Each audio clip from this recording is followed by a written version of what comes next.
Ce message vous est présenté par l'Assemblée chrétienne Le Tabernacle. www.letabernacle.net.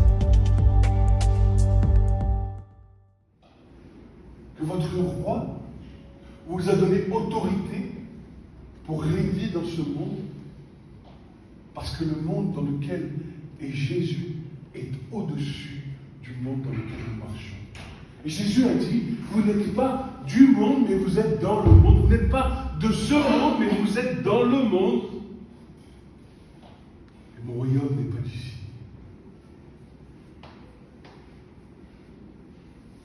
Alléluia. Mais quand l'Église aura pris conscience de qui est son roi, qui est le roi de gloire, il est le lion de Juda qui a vaincu, car il a été immolé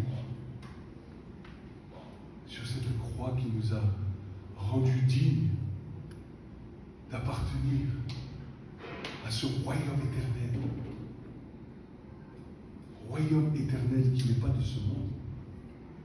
C'est pour ça que quand Jésus nous dit croyez-vous que vous allez ajouter une coudée à votre vie, en fait il est en train de nous dire oui, mais vous avez part à la vie éternelle et vos regards doivent se tourner vers la vie éternelle que je vous ai acquis par le prix de mon sacrifice sur cette croix. Et le marchant, lorsque nous marchons comme ça, alors nous avons de l'assurance que Dieu est devant nous, que Dieu est derrière nous, que Dieu nous entoure de toutes parts. Alors, que pourrait-il m'arriver? Que peut-il m'arriver si Dieu est avec moi, si Dieu est avec nous, si Dieu est avec vous? Dites-moi, qui sera contre vous? La mort? La nudité? La famine? Les périls? Les épreuves? Les difficultés? Tout ce que ce monde-là fait semblant de présenter devant toi. Jésus a vaincu. Il a dit, vous aurez des tribulations. Vous aurez des tribulations dans le monde. Prenez courage, j'ai vaincu le monde. Alléluia. Si donc, dira Paul, si vous êtes mort avec Christ et que vous êtes ressuscité avec lui, alors que vos pensées s'occupent des choses qui sont en haut, dans les cieux, là-haut. Pas ici, pas sur cette terre, pas de quoi je vais manger, qu'est-ce que je vais boire, qu'est-ce que je vais me vêtir. Pas ces choses-là. Comment je vais me loger, comment je vais acheter une maison, comment ceci, comment cela. Parce que dans sa préscience et dans son immense amour, alors Jésus a tout prévu pour nous. Amen. Jésus a tout prévu pour nous. Et parfois même, les choses qu'il a prévues, nous ne nous y attendons pas, et elles sont encore mieux que celles que nous espérons, n'est-ce pas? Mais vous croyez dans ces choses?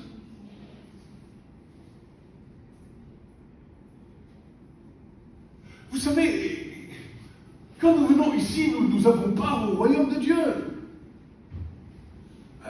Le royaume de Dieu n'est pas le manger et le boire, il est l'amour, la joie, la paix, la justice par le Saint-Esprit. Ces choses nous sont acquises par Jésus qui a vaincu le monde. À lui soit la gloire, à lui soit l'honneur, à lui soit la puissance, à lui soit toute chose. Toute chose lui soit rendue. Et tout ce que nous avons reçu n'est que pure grâce. Pure grâce. Et ce que nous lui devons tout notre amour, toute notre dévotion, toute notre consécration, chaque instant de nos vies, chaque battement de nos cœurs. Parfois, mes enfants, certains de mes enfants et certains, ceux qui sont en âge de comprendre, même ceux les petits des fois, ils me disent, mais papa, tu ouvres la bouche, tu parles de Jésus, tu ouvres la bouche, tu parles de la Bible, tu ouvres la bouche, tu transpires la Bible, tu parles de Jésus, tu parles de Jésus, tu parles de Jésus. Amen. Oui, je parle de Jésus. Parce que ma vie est ancrée en Jésus. Ma parole est la parole de Jésus. Mes yeux sont les yeux de Jésus. Mes mains sont les mains de Jésus. Mais t'es pas Dieu. Non, je ne suis pas Dieu. Mais Jésus m'aime et je l'aime. Et je fais tout ce qui est en mon pouvoir pour essayer avec le peu de tout ce que je suis, de lui être agréable.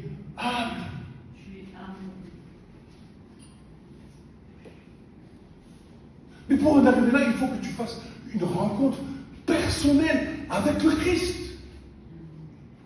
il faut que tu mesures l'importance de son amour à ton égard, ce qu'il a vécu. Et ce matin, j'espère que nous allons pouvoir considérer ce qu'il a vécu. Ce matin, j'aimerais vous parler d'une œuvre, j'aimerais vous parler de quelque chose qui va devenir l'essentiel de la vie du croyant, qui l'est, mais que l'Église a, vous savez, l'Église a glissé, s'attachant à des doctrines de démons. Croyant faire ce qui était bien, mais elle a oublié l'essentiel. La croix. La croix. Sans la croix, point de pardon. Sans la croix, point de communion avec ton Dieu. Sans la croix, point de relation avec Dieu. Sans la croix, point de retour dans le cœur du Père. Sans la croix, pas d'amour. Alors l'iniquité prévaudra sur l'amour. Qu'est-ce que l'iniquité? Le produit de la chair. Qu'est-ce que l'amour? Où trouves-tu l'amour? Là, ici, à la croix. Là où Jésus a été crucifié. Mais nous allons voir que c'est bien plus que racheter nos vies que Jésus a fait. Et il a bien fait plus que ça. Nous ne pouvons pas imaginer. Il n'y a que l'Esprit de Dieu qui peut sonder la profondeur de la croix. Mais quand le Seigneur te révèle la profondeur de la croix, alors tu ne restes que tu deviens amoureux de Jésus, amoureux de sa mort, amoureux de sa résurrection, amoureux de ce qu'il a fait pour toi, amoureux, tu es amoureux. Comme dit l'apôtre Paul, tu es pressé de toutes parts par son amour.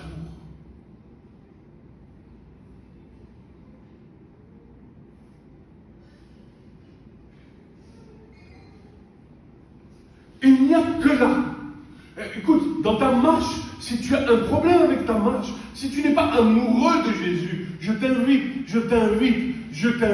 à avoir une rencontre avec Jésus à la croix. Lis la Passion, lis les évangiles, demande au Seigneur de t'éclairer, demande au Seigneur de te montrer la grandeur de son amour à la croix et du prix payé pour que ta vie aujourd'hui soit rendue conforme à la volonté de Dieu le Père.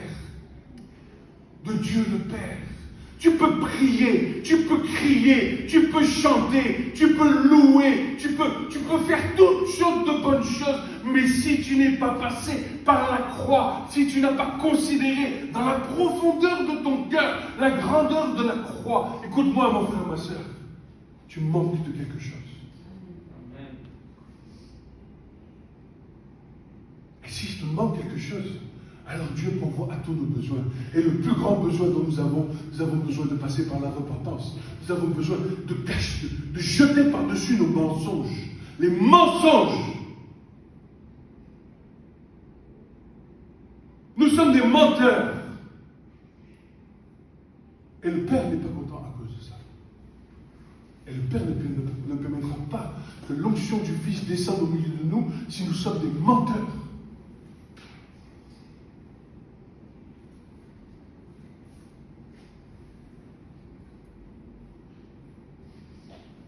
Tu mesures la croix. Tu te mesures à la croix.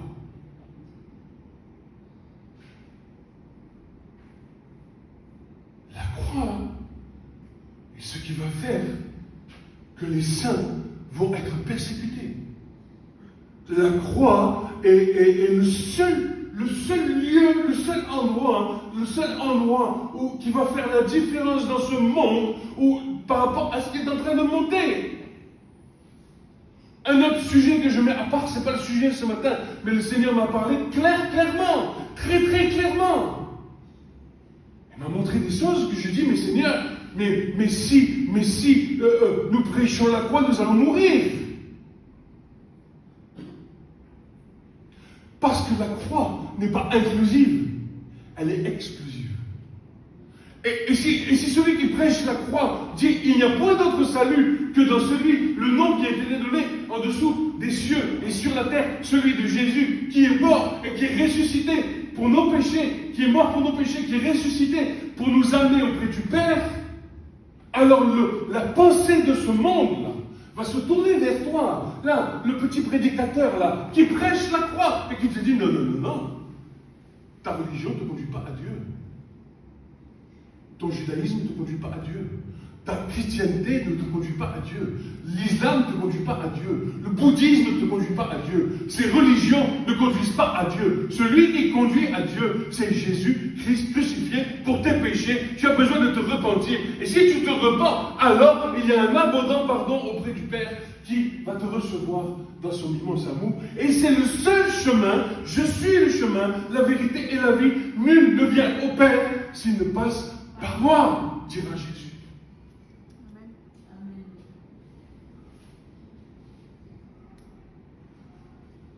Sauf que là, je ne vais pas aller sur ce sujet-là parce que je vais rester sur le sujet de ce matin. Les deux sont au choc.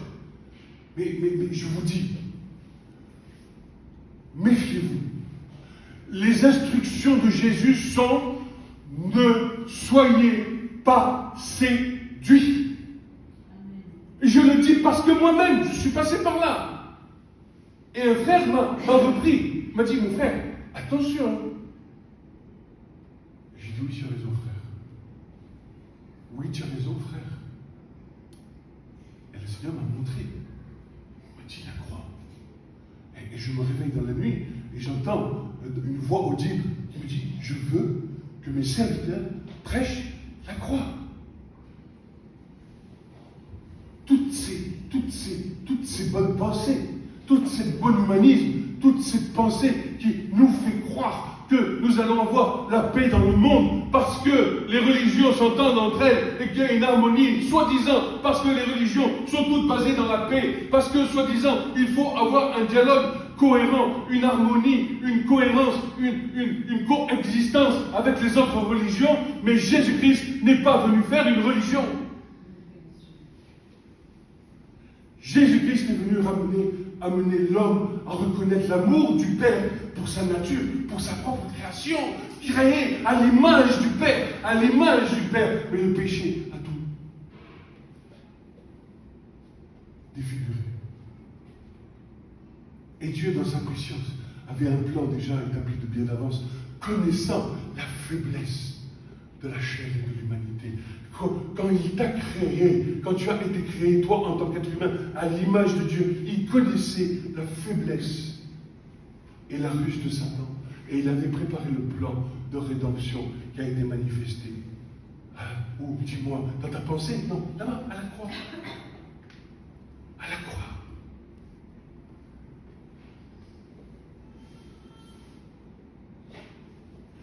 La pensée de ce monde, bien structurée, telle qu'elle est en train d'être établie depuis très très peu. Je suis tombé sur des documents de l'ONU, l'Organisation des Nations Unies, de toutes leurs résolutions, de toute leur pensée mondiale, là, tous ces pays-là qui ont adhéré à une pensée unique, qui sont en train d'amener le monde entier vers une pensée unique, et qui sont petit à petit en train de monter cette troisième religion-là, qui est en train de monter depuis, vous savez, Daniel, il voit une bête de la mer monter, et c'est cette pensée-là dont il nous est dit que le dragon va donner la puissance à la bête. Le dragon, c'est la puissance occulte, c'est la puissance sataniste qui est en train d'animer la bête, et le faux prophète va être la nouvelle religion mondiale qui va arriver sur cette terre. Et il nous est dit dans l'Apocalypse que les saints, ils leur donneront de faire la guerre aux saints et de les vaincre. Et que certains vaincront à cause de quoi? À cause de la parole, de leur témoignage et du sang de l'agneau. Et je vous dis que 2019, 2020, 2023 et 2024 et 2025 ont été des décisions tellement importantes au regard de l'humanité prises par nos chers gouvernements, nos chers, vous savez, nos chères organisations des Nations Unies, ceux qui gouvernent le monde sous l'effigie, en se tenant sous la nourriture que Satan leur donne, pour expurger toute œuvre de la croix. Toute possibilité de quoi? Finalement, c'est quoi? Expurger toute possibilité de salut à l'humanité. Faisant croire aux uns et aux autres que le discours interreligieux, que finalement toutes les religions sont des religions de paix, et puis qu'en s'entendant bien, vous savez, en s'entendant bien, on va arriver à la paix. Or, le problème de bien s'entendre, c'est le péché. C'est le péché. Et là où le péché est réglé, il a été réglé une fois pour toutes à la croix. Amen. À la croix. Donc de croire qu'on va bien s'entendre, c'est faux. Et vous savez, aujourd'hui, il y a des délégations spéciales. Vous savez, il y a des nouveaux termes. Oh, mais il faut écouter. Est-ce que vous entendez ce que Dieu dit? Parce que Dieu parle. Dieu parle. Il parle à travers de la bouche de ceux-mêmes qui ne savent pas que Dieu est en train de parler, pour nous alerter à nous, qui sommes croyants. Quand on parle de christianophobie, quand on parle de islamophobie, quand on parle d'antisémitisme, dites-moi, c'est quoi ça? C'est pour chercher à consolider un dialogue de coopération dans lequel les trois religions monothéistes de ce monde vont s'entendre pour non plus pour qu'il n'y ait plus de discours prophétiques. Nous sommes un peuple de prophètes, mais que nous soyons, nous les serviteurs de Dieu, devenus des médiateurs pour essayer d'arranger les choses. Tout ça pourquoi? Parce que le monde ne veut pas entendre que Jésus-Christ a donné sa vie pour eux, et pour leurs péchés, ne veulent pas se repentir, ne veulent pas venir au pied de la croix et recevoir le salut qui se trouve en Jésus-Christ. Mais les documents, je les ai. J'ai tous les PDF. Et ils sont disponibles, vous pouvez les chercher, ils sont sur le site de l'ONU. Et aujourd'hui, l'avantage que nous avons, le gros avantage que nous avons, c'est que nous avons des outils informatiques qui nous permettent de faire des synthèses de tous ces documents, de lire, de mettre les choses en place, même parfois faire des parallèles avec ce que la Bible nous dit. Et alors, qu'est-ce que nous dit Daniel? À la fin des jours, la connaissance augmentera. Qu'est-ce que cette connaissance? La connaissance qui nous est donnée aujourd'hui au travers de l'informatique, des outils puissants qui nous permettent, nous les croyants, nous qui sommes attachés à Jésus, afin de ne pas nous séduire, afin de comprendre les Écritures, afin de voir ce qui est en train de se tramer aujourd'hui. Et je vous dis que bientôt, il y aura le 3e temple à Jérusalem, qui va servir d'inauguration à cette nouvelle religion mondiale, où tous les gens, de tous les peuples iront à Jérusalem pour aller adorer le faux Dieu, l'Antichrist finalement, cette pensée, car l'Écriture nous dit clairement, mais clairement, que celui qui n'a pas le Fils n'a pas le Père. Et au travers d'un humanisme, au travers de pauvres musulmans qui meurent sous les bombes israéliennes, au travers de pauvres juifs qui sont morts à la Shoah, il ne faut pas minimiser ces choses. C'est une réalité humaine et bien terrestre. Et nous devons prier pour que le Seigneur touche le plus de cœurs, parce que nous voulons que tous soient sauvés. Amen. Mais ce n'est pas l'essentiel. Ce n'est pas l'essentiel de notre discours. Nous l'avons lu, un peuple de prophètes, un peuple de rois, un peuple de sacrificateurs pour notre Dieu très haut là-haut. Et nos regards doivent être tournés sur les choses d'en haut, pas sur les choses d'en bas. Jésus leur dira, mais laissez les morts enterrer leurs morts. Mais vous, suivez-moi. Qui veut être ce matin, je vous pose la question, qui veut être ce matin de ceux qui suivent l'agneau partout où il va? Levez la main. Levez la main. Qui veut être de suivre ceux qui suivent l'agneau? Pas suivre ce monde. Alléluia. Alors marchons. Ne regardons ni à droite ni à gauche. Marchons, regardons le Seigneur, le chef et le rémunérateur de notre foi, Il est celui qui nous rémunère. Il est celui qui pourvoit à tous nos besoins. Tu sais, ce monde-là, il va passer. Hein. Il va être jugé. Hein. Pour tout le mal que les hommes auront fait, le feu va tomber sur cette terre.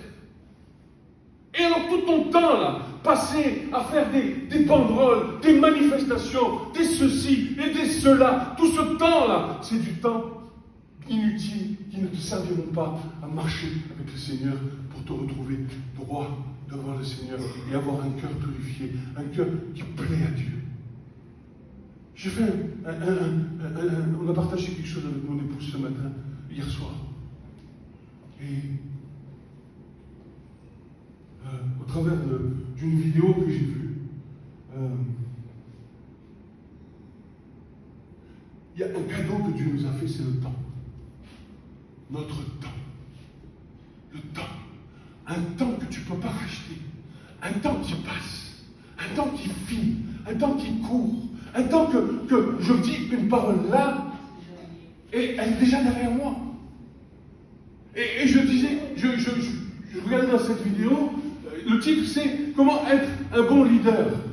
Et dans cette vidéo, il expliquait que les gens qui minent, c'est quoi? C'est des gens, par exemple, qui ne font pas de snooze sur le réveil. Le snooze, tu sais ce que c'est le snooze sur le réveil? Le snooze, c'est quand ton réveil sonne, et tu appuies sur les 10 minutes supplémentaires. 10 minutes supplémentaires dans ton lit, à la fin de l'année, ça fait 3650 minutes. 3650 minutes, ça représente 60 heures de perdu dans ton lit. Au lieu de passer devant la face de Dieu. Enfin, au lieu de te consacrer. Mais on ne s'en rend pas compte. Mais 60 heures, c'est énorme. Énorme. Alors que 10 minutes dans la présence de Dieu, c'est 60 heures dans la présence de Dieu à la fin de ta vie. 10 minutes de prière, c'est 60 heures dans la présence de Dieu dans ta vie. Puis les habitudes. Avoir un rythme d'habitude. Des habitudes bien chronométrées, calibrées. Nous avons besoin de discipline. Chose que nous ne connaissons pas. Nous ne connaissons pas la discipline.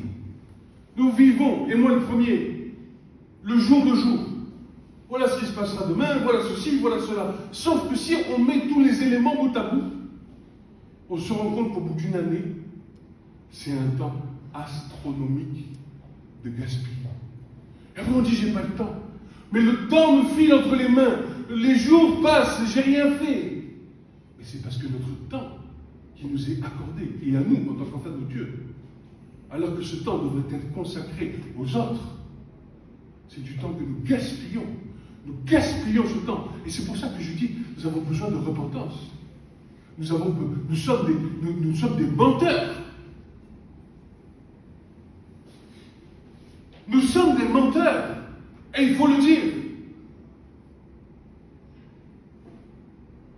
Je partageais l'autre jour avec un frère, et je disais, mais pour amener un frère et une sœur, pour amener le peuple qui nous écoute, je disais, mais quand je parle, quand je prêche, je suis responsable, moi, de ce que je dis, pour amener un frère et une sœur dans une direction que le Seigneur te montre.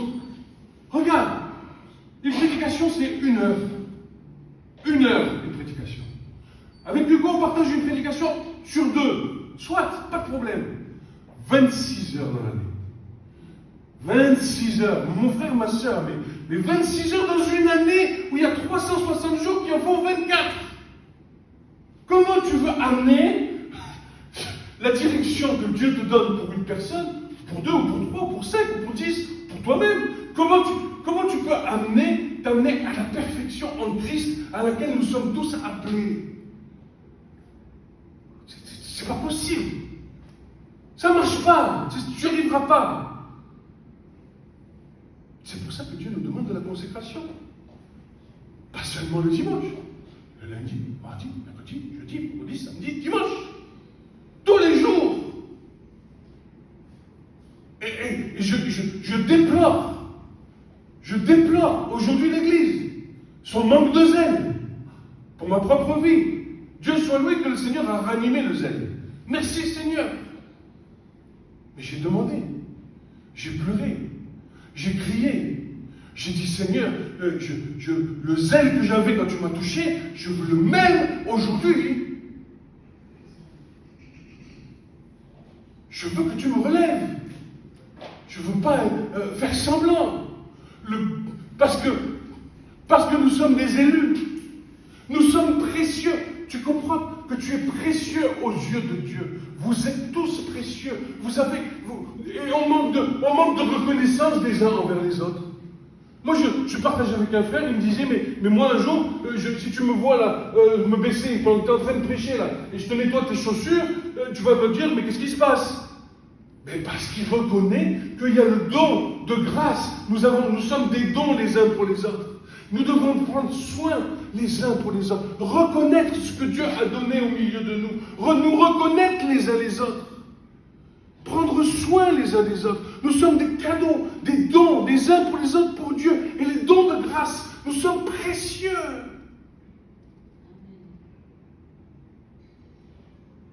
Vous allez savoir, mais ça va, passe une bonne journée. Mais tu te rends compte que nous jugerons les anges. Il faut se rendre compte que la position que Christ, il nous faut prendre conscience de la position que Christ nous a donnée par la croix. Il nous a arrachés à ce monde présent pour nous transporter dans le royaume du Fils de son amour. Et là-haut, tous ces fils dansent. Les anciens qui nous ont devancés, ils dansent. Ils sont dans la joie, ils sont dans l'allégresse. Et nous avons part à cette joie et à cette allégresse. Et nous marchons dans la choucroute sur la terre. On marche, on est là, on a du mal à avancer, on a du mal à comprendre. Mais Dieu, son désir, c'est que nous comprenions. Le Père veut que nous comprenions.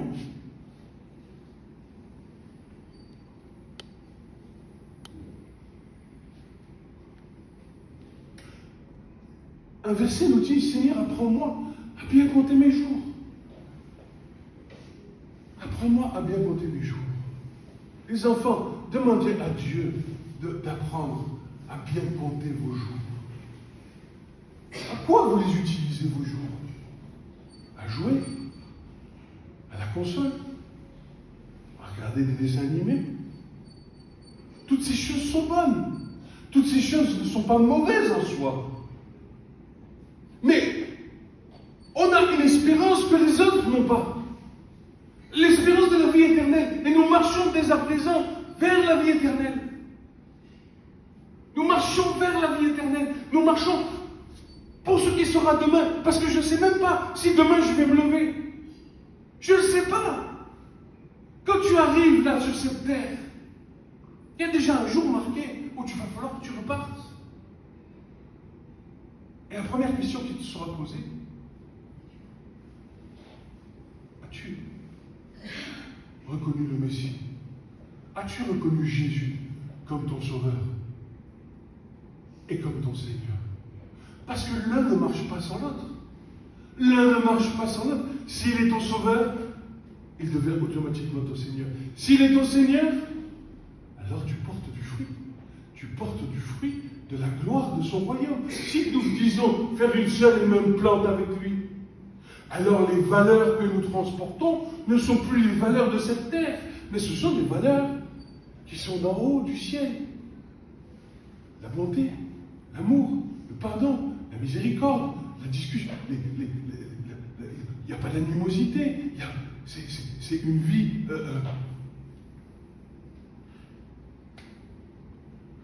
de paix. La chair est là. Ok, la chair, elle peut être excitée, elle peut broncher, elle peut être un peu...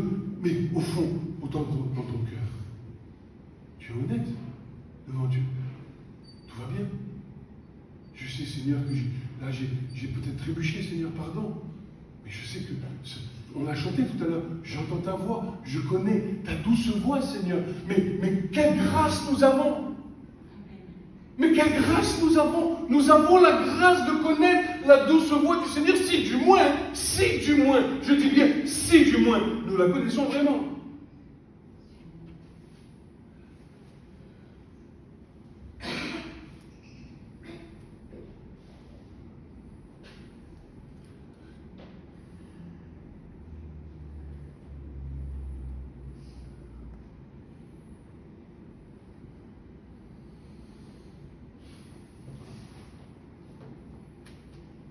J'ai même pas envie de lire ce que j'ai écrit.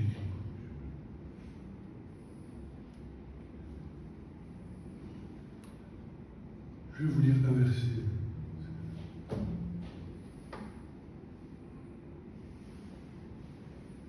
Je veux que vous compreniez.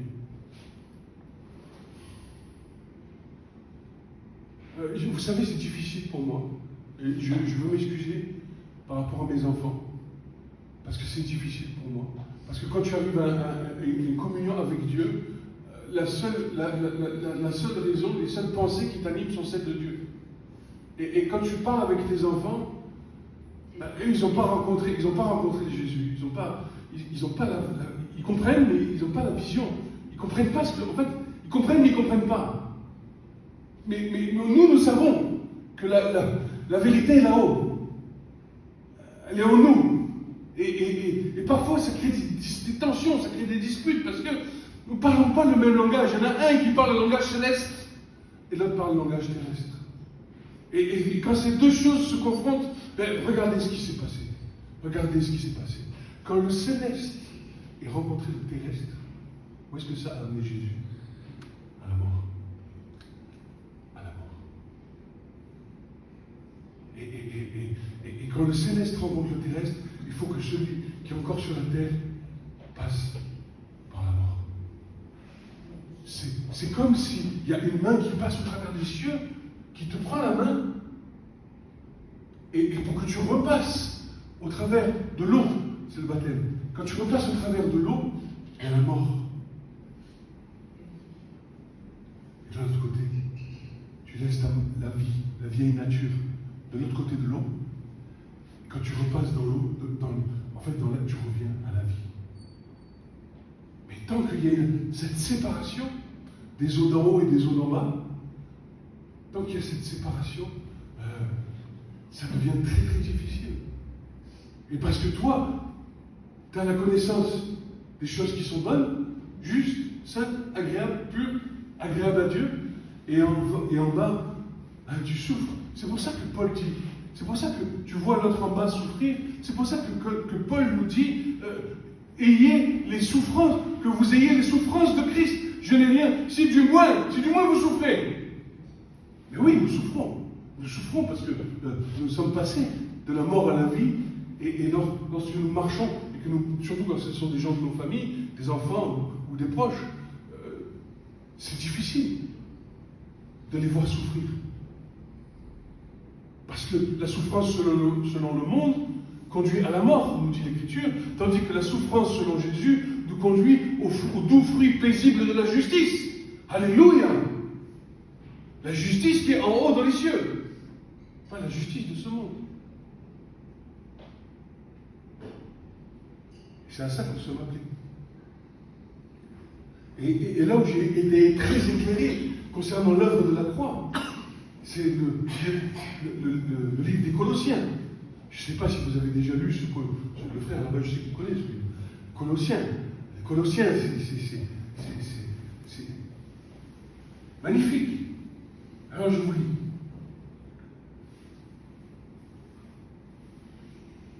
C'est pourquoi, Colossiens, chapitre 1, à partir du verset 9, nous dit ceci.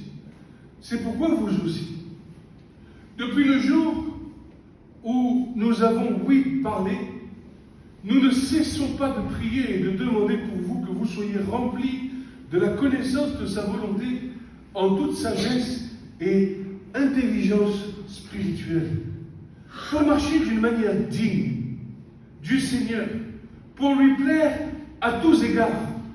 Voyez, c'est ça la marche dans le Seigneur, pour plaire au Seigneur à tous égards, portant du fruit en toute bonne œuvre, croissant par la connaissance de Dieu, étant fortifié en toute force, selon la puissance de sa gloire, la gloire que j'avais, Père, je leur ai donnée, pour toute chose, pour toute patience et constance, avec joie, rendant grâce au Père qui nous a rendus capables. Alléluia! Il nous a rendus capables. La capacité ne vient pas de toi, de ton intelligence, cela vient de Dieu le Père. Qui dites-vous que je suis? Toi tu es Élie, toi ceci, toi cela. Non, toi tu es le Christ, le Fils de Dieu. Bienheureux es-tu Pierre, car ce ne sont pas la chair et le sang qui t'ont révélé ces choses, mais mon Père qui est dans les cieux. Mon Père qui est dans les cieux. Le Père qui nous a rendus capables de participer au lot des saints dans la lumière. Qui nous a délivrés du pouvoir des ténèbres et nous a transportés où? Sur la terre? Non, dans le royaume du Fils de son amour,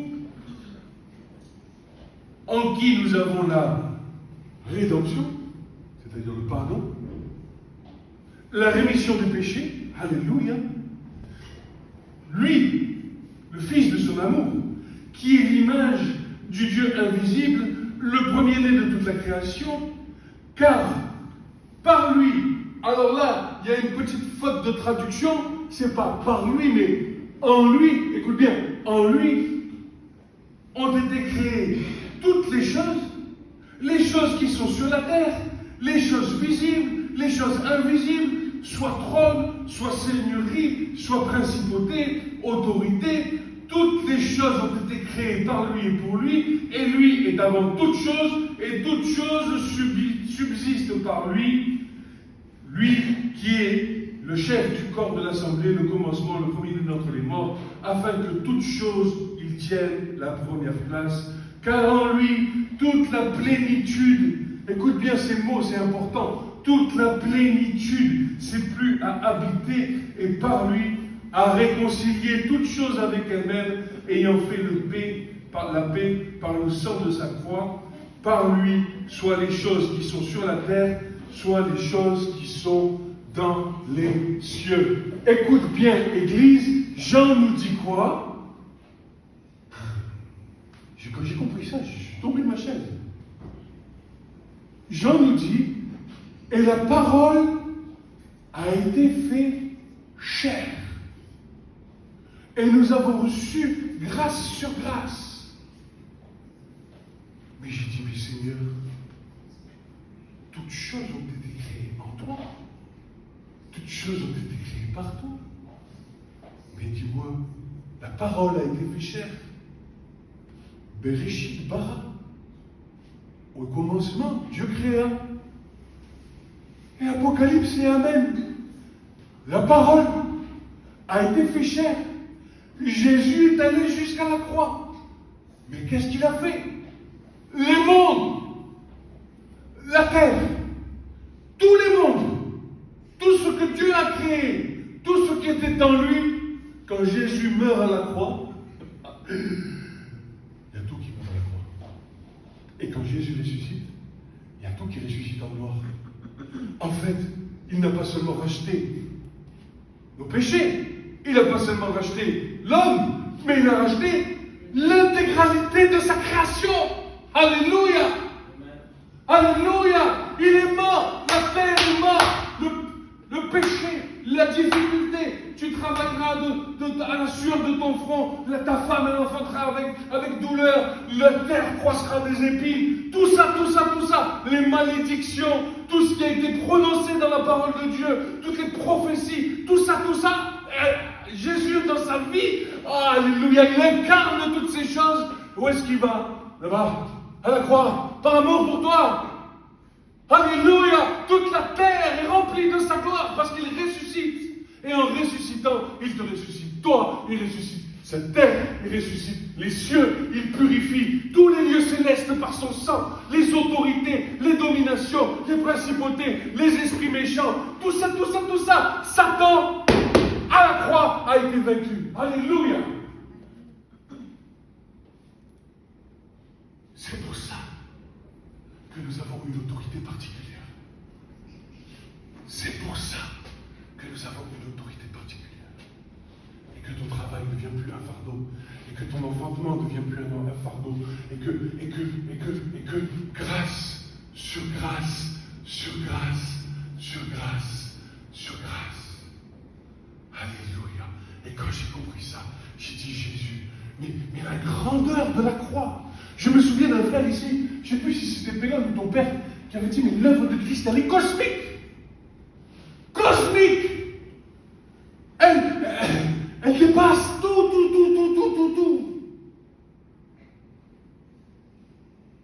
Et quand le Seigneur vient t'éclairer sur ces choses, après tu dis, mais Seigneur, qu'est-ce que je peux faire de plus, moi? Qu'est-ce que je peux faire? Qu'est-ce que je peux faire de plus pour ajouter une coudée à ma vie? De quoi je vais me soucier? Les étoiles, les planètes, les océans, les poissons, les malédictions, la loi de Moïse, le peuple d'Israël, les juifs, les pas juifs, les nations, tout ça, c'était en lui. Et il dit, c'est pour ça que Jésus dit, celui qui m'a vu, a vu le Père. Alléluia! Tout était en lui. C'est pour ça que Paul dit, toute la terre est dans l'attente de la révélation du Fils de Dieu, car cette terre, avant Christ, avait été soumise à la vanité. À la vanité. Il n'y avait rien, il n'y avait pas d'espérance, il y avait la mort, il y avait toutes ces choses, les malédictions, tout tombait. Mais Christ a pris nos malédictions. Eh oui, par ses péchés, par ses meurtrissures, nous avons été guéris. Alléluia. Alléluia. Mais là, tu dis, mais Seigneur, je vis dans ton esprit. Et tu dis, mais Seigneur, la seule chose maintenant qui m'importe. Je vais vous dire, la seule chose qui m'importe. Aujourd'hui, la seule chose qui m'importe. La seule. Il n'y en a qu'une. C'est que je veux que le Saint-Esprit marche avec moi. C'est tout. Je veux tout faire. Je vous dis, cette année 2026, pour plusieurs d'entre nous, va être une année de réveil. Mais pour ma part, je vais m'affairer, je vais m'exercer, je vais me consacrer à ce que le Saint-Esprit soit mon allié.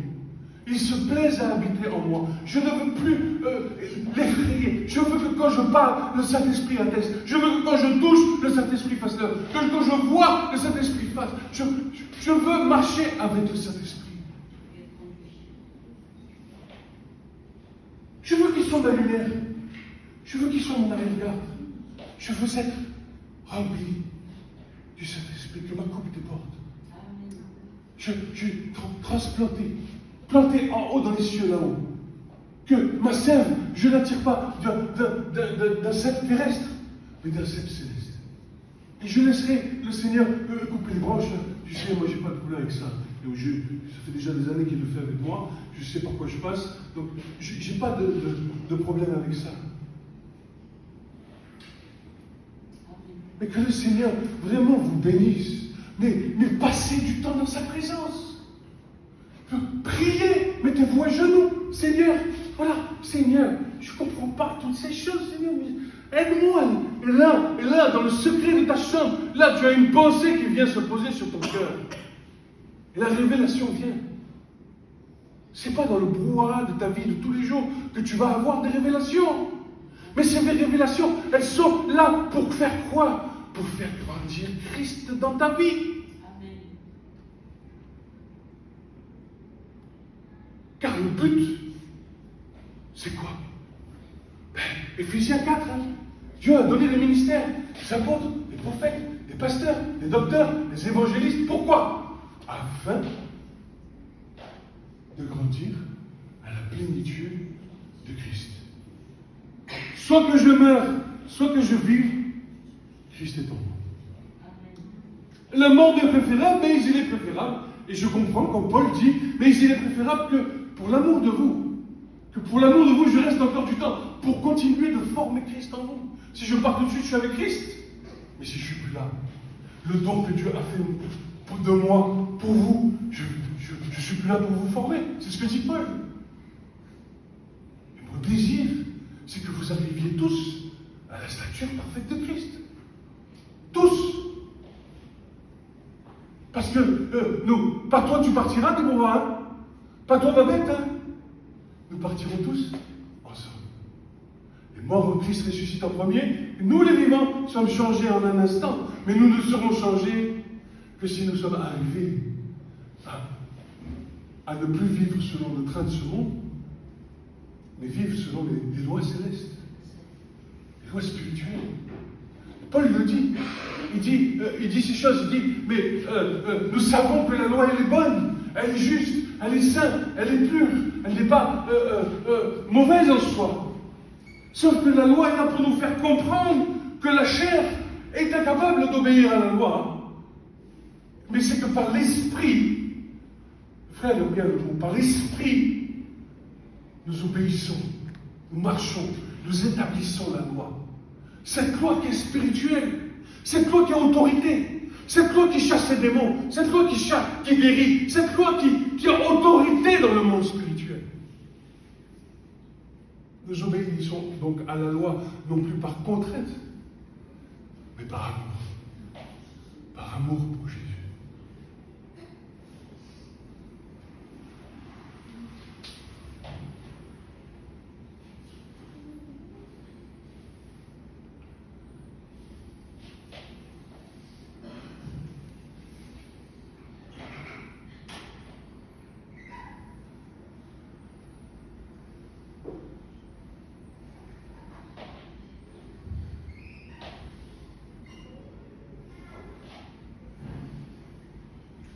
L'agneau nous a rachetés.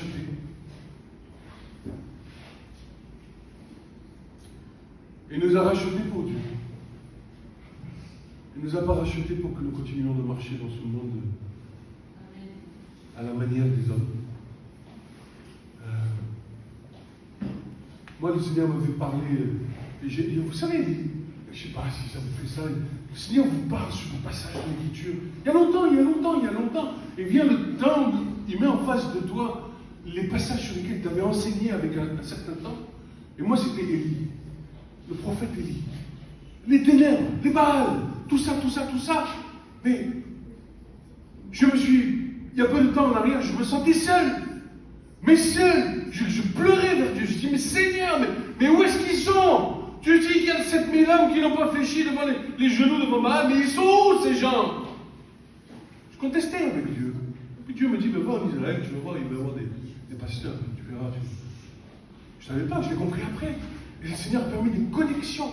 Il a fait des connexions, il a connecté des gens qui ont la même vision. Et alors, qu'est-ce qui va se passer? Ben, on va se réunir. Et ceux qui veulent venir viennent. Tout le monde est invité. Ceux qui ont un cœur pour le Seigneur, ceux qui veulent avancer avec le Seigneur. Eh bien, allons, avançons. Prions. Alors le Seigneur m'a dit deux choses. Voici, tu vas rebâtir l'autel de la repentance et l'autel de la prière. Voilà. Autel de la repentance, l'autel de la prière. Les deux autels que nous devons rebâtir. Conduis les gens à la croix. Amène-les à la repentance. S'il y a des choses, entends-les, écoute-les, je les pardonnerai. Mais prie,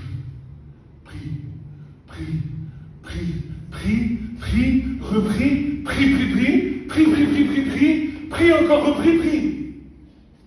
Tu crois que les anges se taisent là-haut? Vous croyez que les anges restent silencieux? Vous croyez que les anges... bonjour Seigneur, voilà, tu sais, le portefeuille cette année, ce mois-ci, c'est difficile, hein? Les anges ne cessent, on l'a lu, jour et nuit, saint, saint, saint, et l'Éternel des armées, toute la terre est remplie de sa gloire. Toute la terre est remplie de ta gloire, Seigneur. Toute la terre, nous avons part à cette gloire. Et si tu as part à cette gloire, il faut que tu ailles chercher cette gloire. Parce que Jésus a dit, la gloire que j'avais, Père, je leur ai donnée. Mais si je te donne quelque chose et que tu ne viens pas le chercher, tu n'as pas part à cette gloire.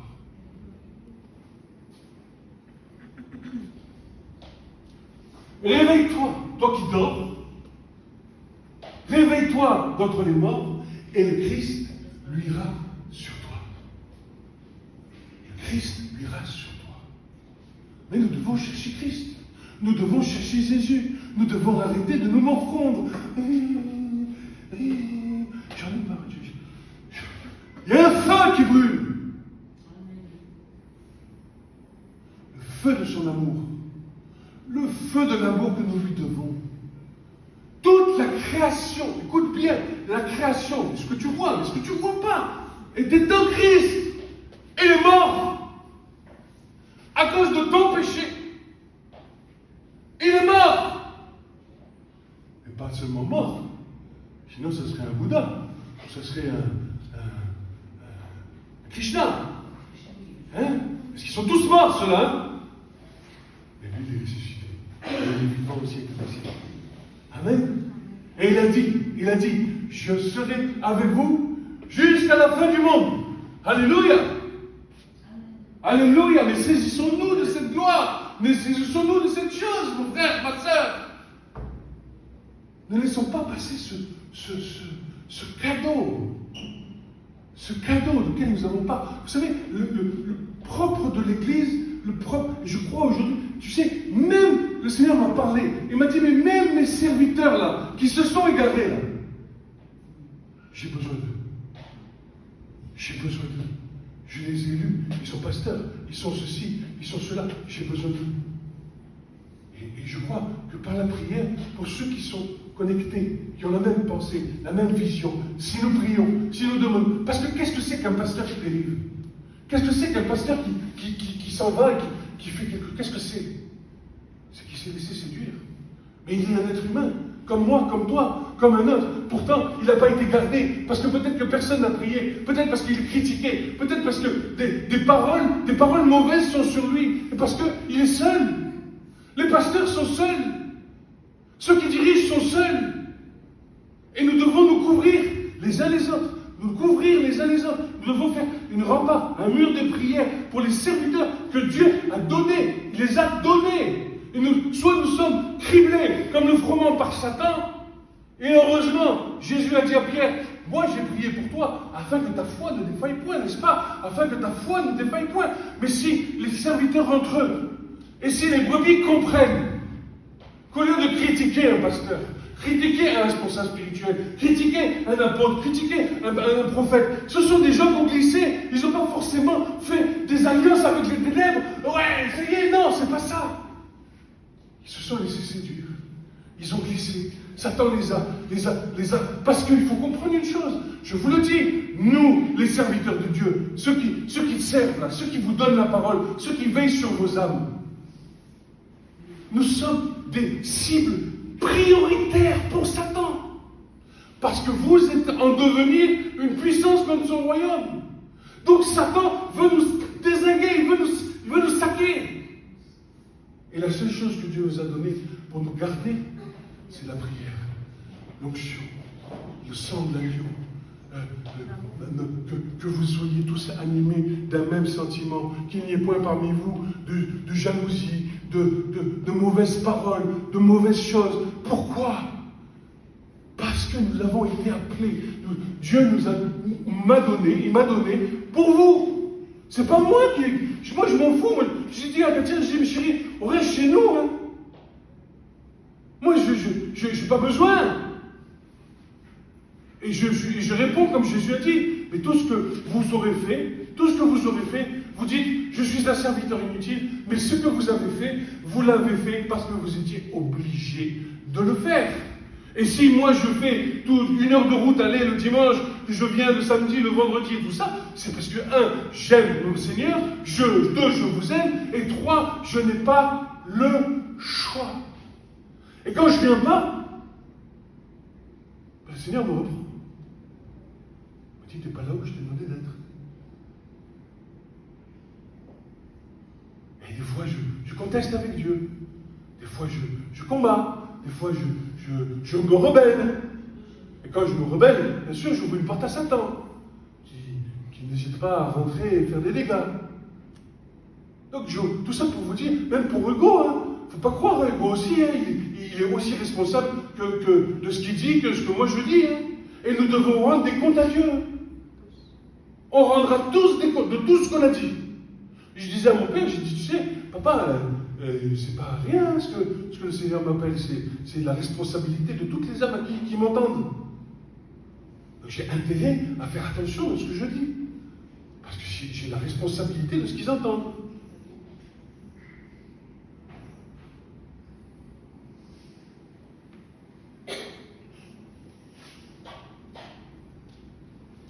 L'œuvre de la croix est donc la seule chose qui fera la différence dans les prochains jours. Les prochains jours. Ça va pas être long. Hein. Je vais vous dire, il y a déjà des prédicateurs à Paris là-bas qui prêchent l'évangile. ils se font entourer par des musulmans qui crient à la haute barre, et que s'il n'y avait pas la police, je pense qu'ils les prendraient au couteau. Donc, mais on a été appelé à ça. Ma vie est sur l'autel. Je sais. Le Seigneur m'a parlé au début de ma conversion. J'ai répondu présent. J'ai dit, Seigneur, s'il faut que je meure pour toi, je mourrai pour toi. Fou. Enfin, j'ai une épouse et 10 enfants. Le Seigneur sait. Rien ne pourra m'arracher à son amour. Ce message vous a été présenté par l'Assemblée chrétienne Le Tabernacle. www.letabernacle.net